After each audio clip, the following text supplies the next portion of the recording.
السلام علیکم ورحمۃ اللہ وبرکاتہ۔ اعوذ باللہ من الشیطان الرجیم، بسم اللہ الرحمن الرحیم۔ ذات گرامی، انوار القرآن کے عنوان سے ہم نے اپنے صوفی سفر کے چینل پہ جو سلسلہ شروع کر رکھا ہے، آج ہم پہنچے ہیں اللہ تعالیٰ کے احکامات کے بارے میں، عبادت کے بارے میں۔ نمبر 1 اخلاق ہے، نمبر 2 معاملات ہیں۔ سارے مناسب کو صرف اللہ تعالیٰ ہی کے لیے مخصوص کرنا۔ عبادت کی جو تعریف ہے وہ کیا ہے؟ اس میں مختلف ارکان اور اعمال ہیں، مثلا نماز، زکوٰۃ، روزہ اور حج۔ اس طرح حقوق العباد میں 2 چیزیں ہیں، اخلاق اور معاملات۔ نمبر 3 ہے اخلاق۔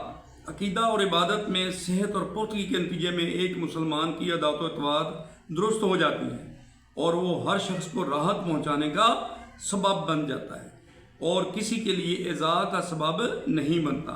اس کی شخصیت تمام رذائل خلقیہ سے پاک ہو جاتی ہے۔ اس کے بعد چوتھے نمبر پہ معاملات ہیں۔ معاملات میں امانت اور دیانت دینداری کا اصل منشا اور اس کی پہچان ہے۔ حضور پاک صلی اللہ علیہ وسلم نے فرمایا الدین المعاملات، دین دراصل معاملات کے درست ہو جانے کا نام ہے۔ مذکورہ آیت میں انتہائی اختصار کے ساتھ عقیدہ اور عبادت کو جمع کر دیا گیا ہے کہ تمہارے رب کا فیصلہ اور حکم ہے کہ اس کے علاوہ کسی کی عبادت نہ کرو۔ دوسرا حکم والدین کے ساتھ حسن سلوک کا ہے۔ ترجمہ، اور ماں باپ کے ساتھ بھلائی کرتے رہو۔ اگر ان میں سے ایک یا دونوں تمہارے سامنے بڑھاپے کو پہنچ جائیں تو ان کو اف تک نہ کہو اور انہیں مت جھڑکو اور ان سے ادب کے ساتھ بات کرو۔ عجز و نیاز کے ساتھ ان کے آگے جھکے رہو۔ ان کے حق میں دعا کرو کہ اے رب، جیسا انہوں نے مجھے بچپن میں شفقت سے پالا، تو بھی ان کے حال پر رحم فرما۔ یہ سورۃ بنی اسرائیل ہے، 24واں 23ویں اور 24ویں آیت۔ اس آیت کریمہ میں جس خوبی اور اختصار کے ساتھ والدین کے معاملات میں حقیقت اور تفصیل درج کی گئی ہے، اس پر مزید کچھ کہنے کی ضرورت ہی نہیں ہے۔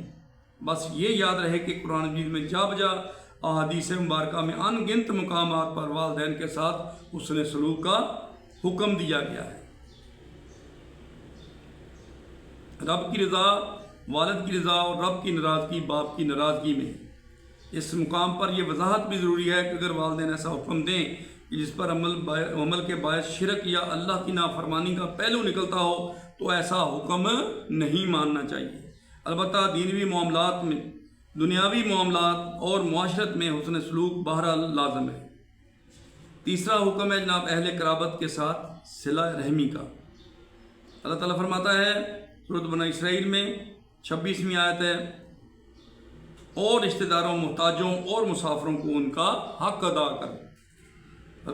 حقوق العباد کی ادائیگی کے ضمن میں یہ حکم دیا گیا ہے کہ مندرجہ ذیل حضرات کو کہ حقوق کو ادا کرو۔ اہل قرابت، اس میں سبھی رشتہ دار اور پڑوسی آتے ہیں، ان کا حق ادا کرو۔ مساکین، وہ لوگ جو اپنی حوائج ضروریہ کی تکمیل کا سامان خود مہیا نہیں کر پاتے اور اپنی خودداری کے باعث سوال سے بھی باز رہتے ہیں۔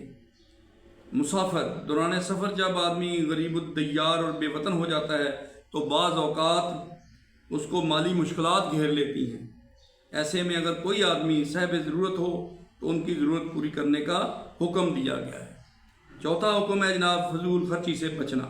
اللہ تعالیٰ نے فرمایا ولا تسرف، اور فضول خرچی سے بچو اور فضول خرچی سے مال نہ اڑاؤ۔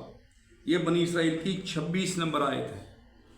اس آیت کریمہ میں بلا ضرورت مال خرچ کرنے بلکہ ضائع کرنے سے روکا گیا ہے، اور اس کے بعد والی آیت میں اس کی وجہ بھی بتائی ہے کہ بلا ضرورت مال خرچ کرنا شیطانی عمل ہے اور ایسے لوگ شیطان کے بھائی ہیں۔ اہل ثروت اور صاحب حیثیت لوگوں کو بیجا تقریبات اور غیر شرعی رسوم و رواج اور اپنی دولت کو خرچ نہیں کرنا چاہیے۔ یہ اسراف اور تبذیر ہے۔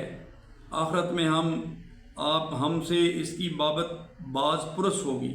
اور 5واں حکم جو ہے وہ ہے میانہ روی کا۔ اللہ تعالیٰ فرماتا ہے اور نہ تم اپنا ہاتھ گردن سے باندھ رکھو اور نہ ہی اسے بالکل کھلا چھوڑ دو کہ ملامت زدہ اور عاجز ہو کر رہ جاؤ۔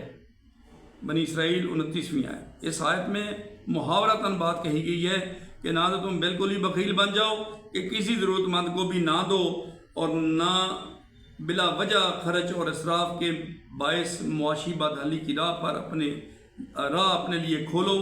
گویا اس آیت میں اعتدال اور میانہ روی کا حکم دیا گیا ہے، کیونکہ رزق اللہ تعالیٰ کی نعمت اور عطیہ ہے، اس کو اس کے احکام کے مطابق ہی خرچ کرنا چاہیے۔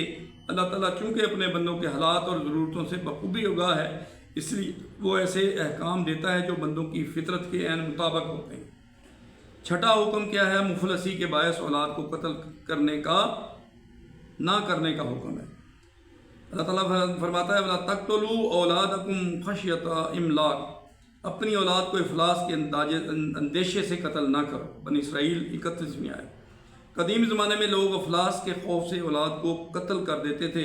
امت محمدیہ میں صلی اللہ علیہ وسلم کی اس کبھی کام سے روکا گیا ہے، بلکہ خاص طور پر آپ صلی اللہ علیہ وسلم نے ایک موقع پر ارشاد فرمایا کہ ایسی عورتوں کے ساتھ شادی کرو جو محبت کرنے والی اور زیادہ بچے جننے والی ہوں، تاکہ میں کل صبح قیامت کے دن اپنی امت کی کثرت پر فخر کر سکوں۔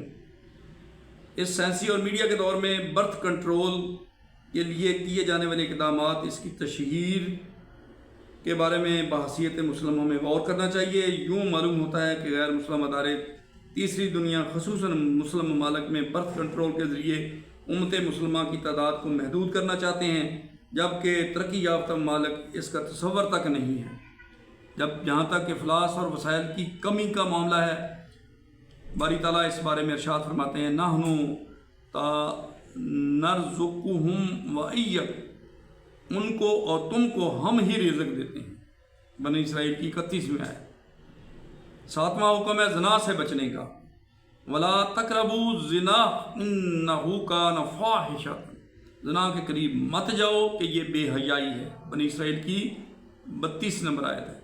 اس آیت کریمہ میں یہ ارشاد نہیں فرمایا کہ زنا مت کرو، بلکہ فرمان یہ ہے کہ زنا تک پہنچانے والے تمام اعمال اور راستوں کے قریب بھی نہ جاؤ، کیونکہ اس راہ کی جانب قدم اٹھانا ہی برائی اور بے حیائی ہے۔ اس سلسلہ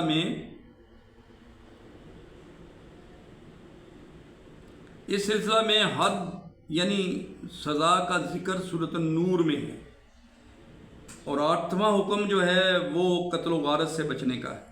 وَلَا تَقْتُلُوا النَّفْسَ الَّتِي حَرَّمَ اللَّهُ إِلَّا بِالْحَقِّ، اور جس جاندار کو مارنا اللہ تعالیٰ نے حرام کیا ہے تم اس کو نہ مارو سوائے حق کے۔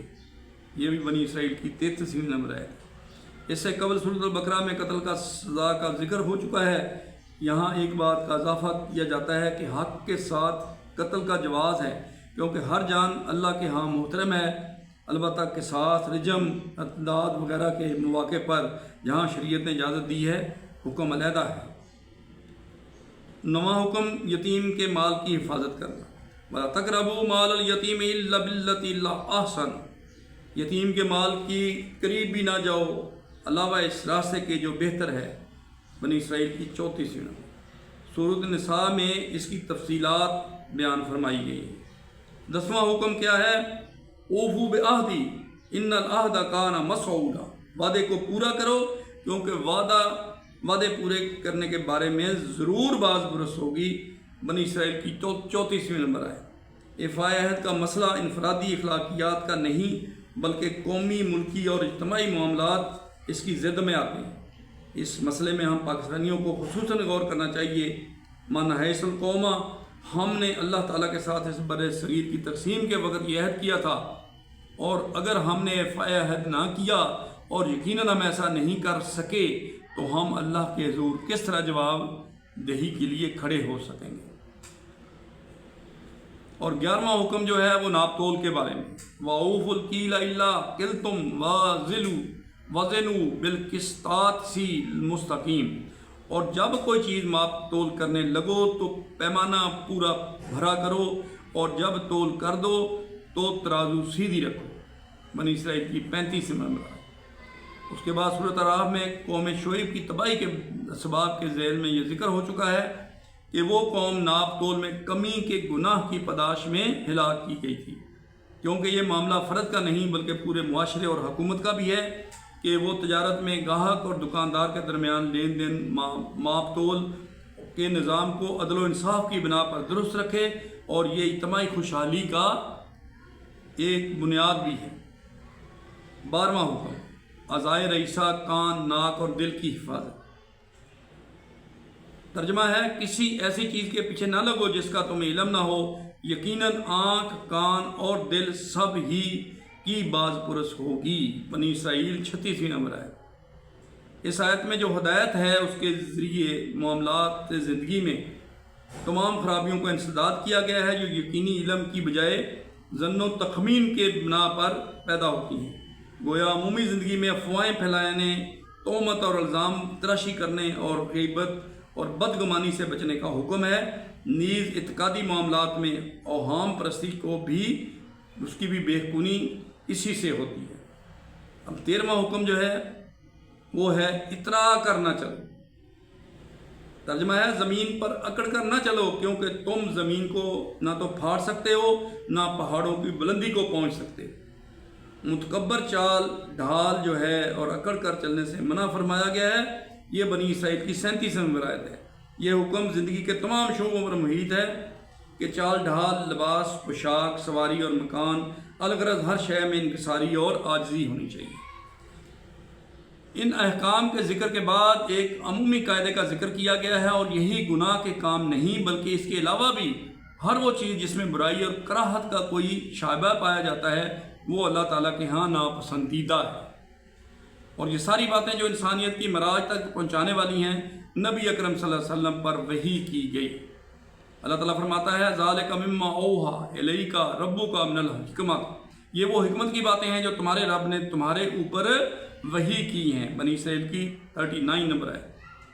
حضرات گرامی، آج ہم اسی پہ اکتفا کرتے ہیں، اور کل انشاءاللہ تعالیٰ کائنات کی تسبیح اور تمہید کے بارے میں ہمارا پروگرام ہوگا۔ اس کے ساتھ ہی ہم اللہ سے دعا کرتے ہیں کہ اللہ تعالیٰ ان تمام احکامات پر ہمیں عمل کرنے کی توفیق عطا فرمائے۔ وآخر دعوانا الحمدللہ رب العالمین۔